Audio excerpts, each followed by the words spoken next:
You have 30 days to move out, my mother said with a smirk. We sold your apartment to Lisa. I smiled and held up a document. Actually, Grandma left me 2 properties. Their smiles vanished as when they realized, you have 30 days to move out. My mother smirked, her perfectly manicured nails drumming against my kitchen counter. We sold your apartment to Lisa. I stood in my sun-filled kitchen, the same kitchen where I'd hosted countless family dinners, built my catering business from scratch, and nursed my grandmother through her final days. The morning light cast long shadows across the hardwood floors she'd helped me restore, making the space feel almost surreal. My name is Sarah Mitchell, and at 35, I never expected to be facing eviction from my own home by my own family. Don't look so shocked. My brother James chimed in from beside her, his arm wrapped protectively around his wife Lisa's shoulders. You barely use this place anyway. Always traveling for your catering events. Lisa needs a proper home now that the baby's coming. The baby, of course. Lisa's pregnancy had become the family's latest excuse for giving my brother everything he wanted, just like they had all through our childhood. I took a slow sip of my coffee, enjoying the momentary flash of uncertainty that crossed my mother's face at my calmness. And you thought selling my apartment was the solution? Well, it's not technically yours anymore, my mother said, pulling out a folder of papers. Your father and I kept our names on the deed when you moved in, remember? For tax purposes. Her smile turned predatory. We signed the papers yesterday. Lisa and James get possession in 30 days. I thought about the last conversation I've had with my grandmother just weeks before she passed. She'd been sitting in this very kitchen, her eyes sharp despite her failing health. They'll try to take it from you, she warned. Your mother never did forgive me for not giving her this building when she married your father. The apartment had been in my grandmother's family for generations. The entire building actually, a beautiful pre-war structure in one of the city's most desirable neighborhoods. My mother had grown up here expecting to inherit it all. Instead, my grandmother had different plans. I know what you did with the money I gave you, she told me that day, watching as I kneaded dough for her favorite roles. Investing in your business, building something real, not like James with his failed startups and Lisa with her Instagram lifestyle brand. She'd reach into her bag, pulling out an envelope. Keep this safe, don't tell them until you have to. Now, standing in my kitchen facing my family's betrayal, I felt the weight of that envelope in my desk drawer upstairs. Actually, I said, keeping my voice steady, we should probably discuss something. I walked to my office aware of their impatient sighs behind me.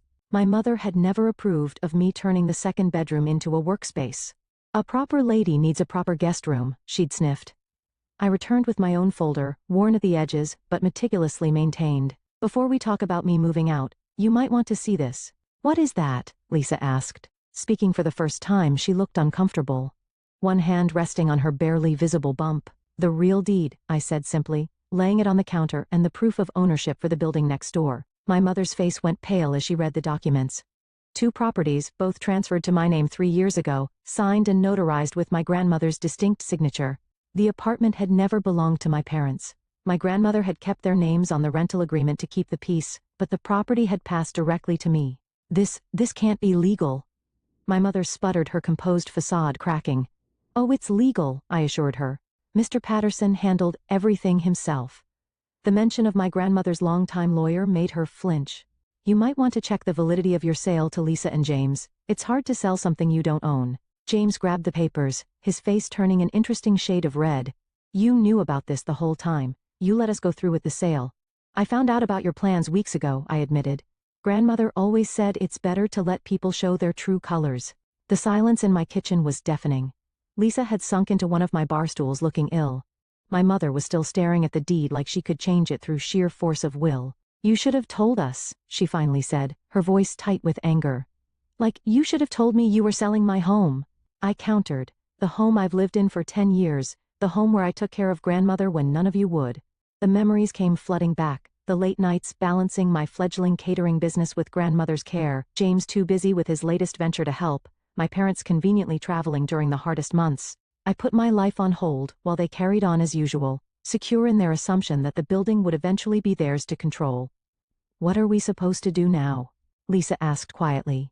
We already sold our apartment. I felt a twinge of sympathy for her. Lisa had always seemed swept along by my family's dynamics, trying to please everyone. I'm not heartless, I said. The building next door has a vacant unit on the 3rd floor, same layout as this one actually. You can rent it at market rate. Rent? James exploded. From my aunt's sister. Would you prefer to find something else in the neighborhood? I asked mildly. I hear the new luxury building down the street has openings. Of course, their 2 bedrooms start at twice what I'm offering. My mother stood up suddenly, gathering her papers with shaking hands. This isn't over, she said, but her voice lacked conviction. Your grandmother had no right. She had every right. I cut in. This building was her legacy, and she chose how to pass it on. Now, if you'll excuse me, I have a meeting with my property manager to discuss some updates to the security system. I watched them file out, noting how James wouldn't meet my eyes, how Lisa lingered for a moment, like she wanted to say something before following them. My mother was last, pausing in the doorway. You've changed, she said, and I couldn't tell if it was an accusation or a realization. No, I replied. I've just stopped pretending to be who you wanted me to be. After they left, I walked through my apartment, touching the walls my grandmother and I had painted together, looking out the windows where we'd watch countless sunsets. In my office, I opened the drawer and pulled out her envelope, now empty of its crucial documents, but still containing her last letter to me. Remember, she'd written, sometimes the best revenge is simply being prepared, and sometimes the greatest gift we can give is letting people face the consequences of their own actions. I smiled, thinking of how she'd seen this coming years ago. My phone buzzed a text from Lisa. Can we talk about the apartment next door? Just us? Maybe I thought some good could come from all this after all. But first, I had a security system to upgrade. After all, as grandmother always said, being prepared meant staying prepared. Outside, the city bustled on, unaware of the drama that had just unfolded in my kitchen. I had work to do, a catering business to run, properties to manage, and a family to keep at arm's length. But for now, I just stood in my kitchen, in my home, and let myself feel the quiet satisfaction of standing my ground. The next few days brought a flurry of activity I hadn't anticipated. First came the angry calls from my father, who had been conveniently absent during the initial confrontation. Your mother is beside herself, he said, his voice carrying that familiar note of disappointment. How could you embarrass the family like this? I was in my catering kitchen, prepping for a weekend wedding when he called. Embarrass the family? I repeated, carefully piping rosettes onto a 3-tier cake. By owning property, or by stopping you from illegally selling my home. Don't be difficult, Sarah. We were trying to help your brother. Family helps family.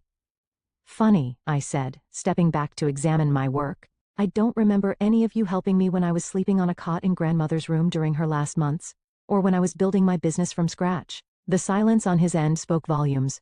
Finally, he sighed. Your mother wants to speak with our lawyer about challenging the deed. She can try, I replied calmly.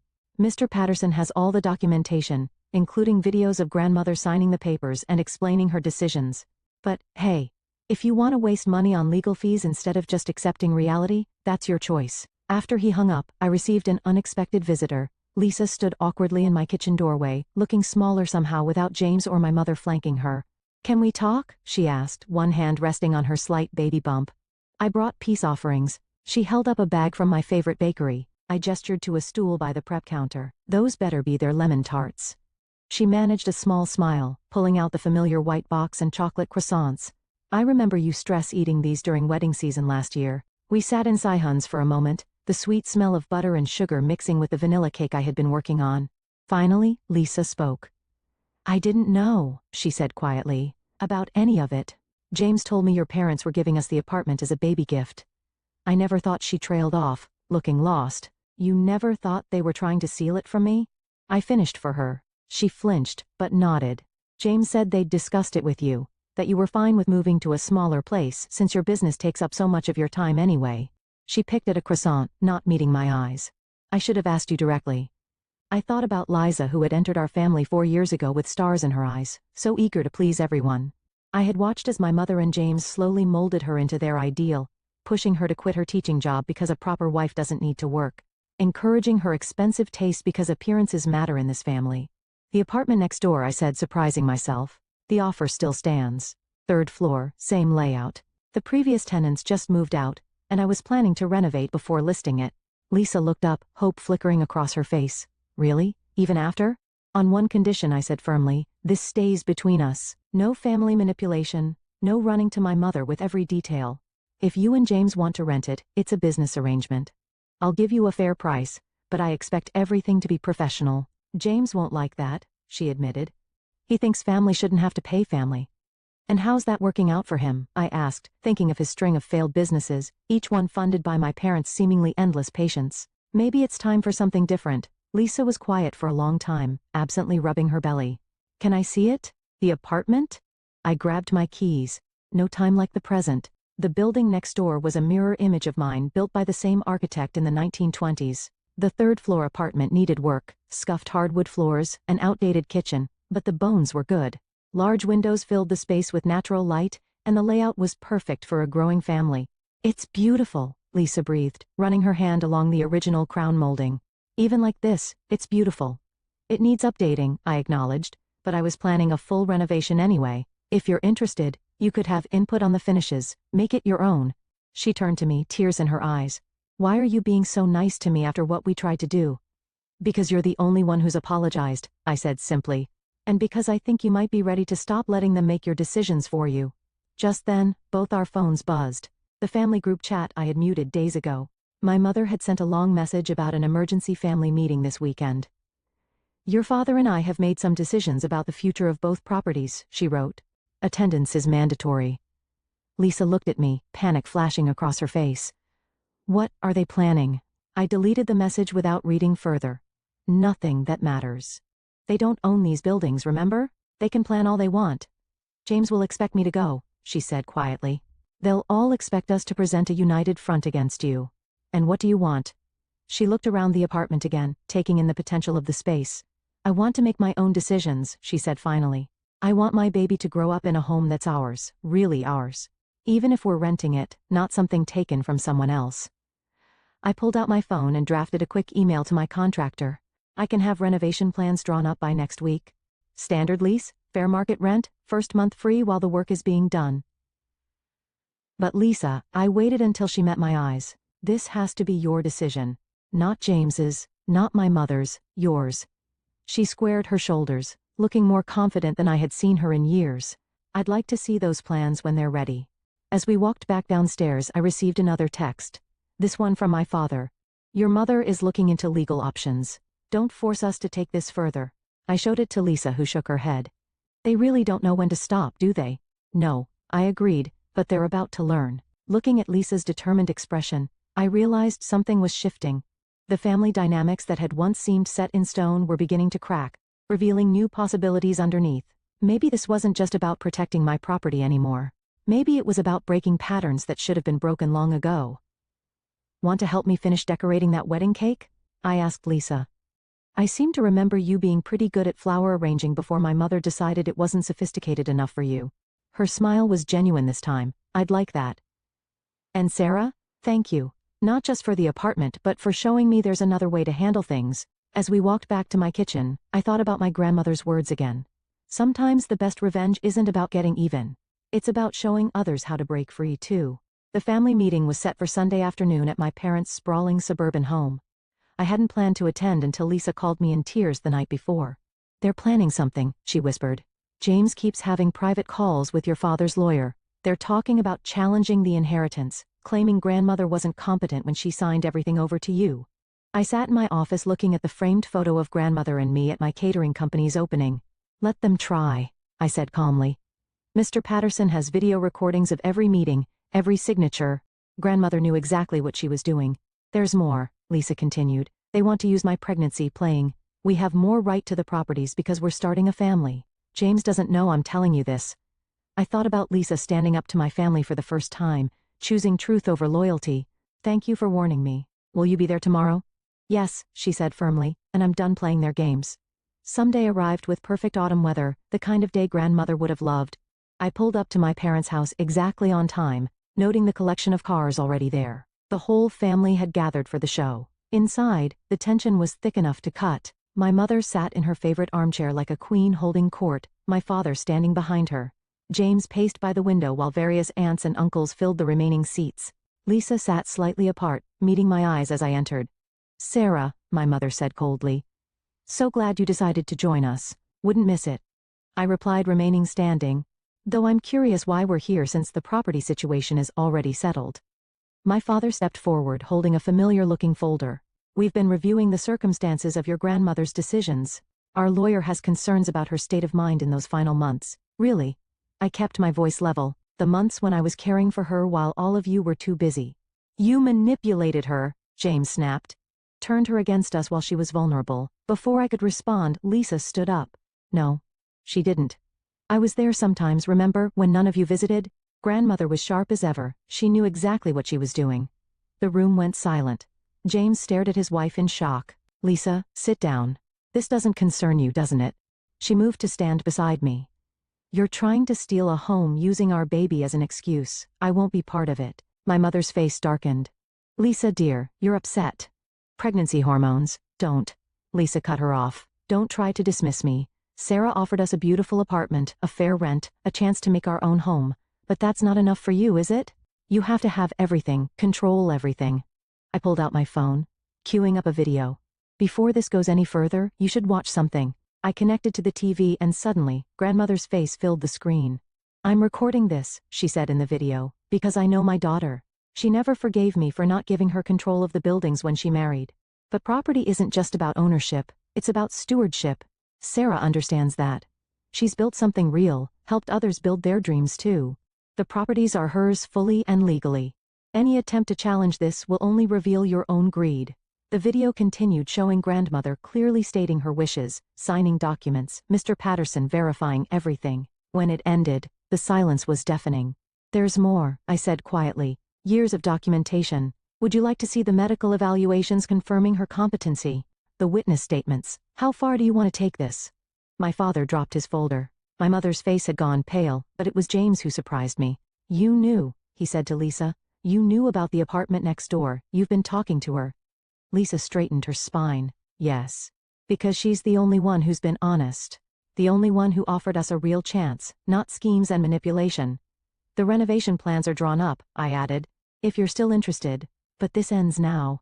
No more challenges, no more threats. The buildings are mine. And that's final. My mother stood abruptly. I think you should all leave. We need time to process this. As we walked out, Lisa caught my arm. I'd like to see those renovation plans, she said loudly enough for everyone to hear for our new home. Outside, the autumn sun was setting, casting long shadows across the lawn. Lisa and I walked to our cars together, leaving behind the sounds of argument from the house. You know, they'll never forgive us, she said. I thought about grandmother's words about stewardship, about building something real maybe. But we'll build something better instead. 6 months later, I stood in the newly renovated apartment next door, watching Lisa arrange fresh flowers in the sunlight kitchen. Her baby bump was much more prominent now, and the nursery down the hall was ready and waiting. The renovation had transformed the space into something beautiful. Warm wooden floors, bright open spaces, and a kitchen that rivaled mine. The marble countertops were worth every penny, Lisa said, adjusting a stem in her arrangement. She had rediscovered her love of flower arranging, even starting a small side business designing centerpieces for my catering events. Though James is still adjusting to the rent payments, the months following the family confrontation have brought significant changes. James, faced with losing both his wife's support and his parents' financial safety net, had finally taken a real job at a consulting firm. He wasn't speaking to me yet, but Lisa said he was different at home. More focused, less entitled. My parents had tried the silent treatment first, then tearful guilt trips, and finally reluctant acceptance. The turning point came during the holidays when my mother showed up at my door looking older and unusually uncertain. I've been thinking about what your grandmother said, she admitted, not quite meeting my eyes. About stewardship, about building something real. She had taken a deep breath. I didn't build anything, I just expected things to be given to me. Now watching Lisa prepare for her upcoming baby shower, the first family event since the confrontation, I thought about how much had changed. Your mother RSVP'd, Lisa said, reading my mind. She asked if she could bring her lemon squares. I raised an eyebrow. The famous lemon squares she never shared the recipe for. She offered to teach me how to make them. Lisa smiled. Baby steps, right? My phone buzzed. A message from my property manager about a longtime tenant who needed some maintenance work. Under my management, both buildings had flourished. I had started a program helping small business owners rent commercial spaces at reasonable rates, watching new dreams take root and grow. Miss Mitchell, a voice called from the hallway. It was Maria, one of my commercial tenants who ran a successful alterations business in the building. I brought the curtains for the nursery and some empanadas to my grandmother's recipe. This was the community grandmother had envisioned. People supporting each other, building something together. As Lisa and Maria discussed the curtains, sharing food and stories, I slipped away to my own apartment. In my office, I opened the bottom drawer where I kept grandmother's last letter. The paper was worn now, but her words remained clear. Property is more than bricks and mortar, Sarah. It's about creating spaces where people can grow, where communities can thrive. You understand that in a way your mother never did. A knock at my door interrupted my thoughts. To my surprise, it was James. "Can we talk?" he asked, looking uncomfortable but determined about everything. We sat in my kitchen, the same space where this had all started months ago. James stared into his coffee cup, gathering his thoughts. "Lisa's happier than I've ever seen her," he finally said. "The apartment, her flower business, even the way she stands up to Mom now. I didn't realize how much we were all suffocating under their expectations." "And you?" I asked carefully. "I'm learning," he admitted. "Real work, real responsibilities. It's different, hard sometimes, but better." He looked up. "I'm sorry, Sarah, for trying to take your home, for not standing up to them sooner." Before I could respond, my phone buzzed again. Another message from the property manager, this time about a potential commercial tenant, a small bakery looking to expand. "Want to see something?" I asked James. Something grandmother understood that took me a while to learn. I led him down to the commercial spaces, introducing him to Maria at her alteration shop, to old Mr. Chen's bookstore, to the new art gallery that showcased local artists. Each space held a story, a dream being built. This is what it's really about. I explained not just owning property, but creating spaces where people can succeed, where they can be independent. James was quiet for a moment. "Like Lisa with her flowers, like you with your catering." "Exactly."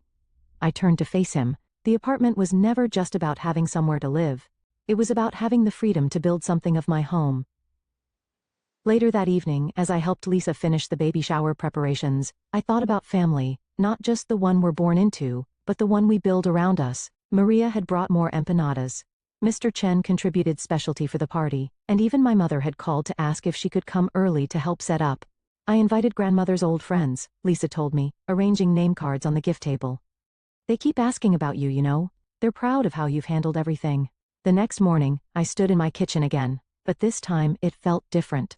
Through the window, I could see the early sunlight hitting both buildings, the sidewalks already busy with people heading to work or school. In a few hours, these same streets would fill with family and friends celebrating new life, new beginnings. My phone buzzed one last time. A message from my mother. "Need help setting up?" I brought the lemon squares and the recipe. I smiled, thinking of grandmother's words about stewardship and growth. Sometimes standing your ground isn't just about keeping what's yours. It's about creating space for everyone to grow into better versions of themselves. Outside, the city was waking up. In a few hours, my home would fill with the sounds of celebration, a family trying to heal, of community coming together. The building stood strong and tall just as they had for generations, but now they held new stories, new dreams, and that I realized was the greatest inheritance of all. Looking at the two properties now, I understood what grandmother had known all along. It was never about keeping others out. It was about building something worth sharing, worth preserving, a legacy, not just a property, but of possibility. The morning sun caught the windows of both buildings, making them shine like beacons in the early light. Below, Maria was opening her shop. Mr. Chen was arranging books in his window, and Lisa was probably already up arranging flowers for the shower. This was what victory really looked like, not just winning a battle, but creating something better in its wake, something that would last long after the conflicts were forgotten. I opened my group chat with Lisa and Maria. "Breakfast, before the chaos begins? I'm making coffee." Their responses came quickly, enthusiastic and warm. In my kitchen, I started the coffee maker, pulled out fresh pastries and opened the windows to let in the morning air. This was home, not just the apartment, but the whole community we built. And this time, it was built on a foundation strong enough to last.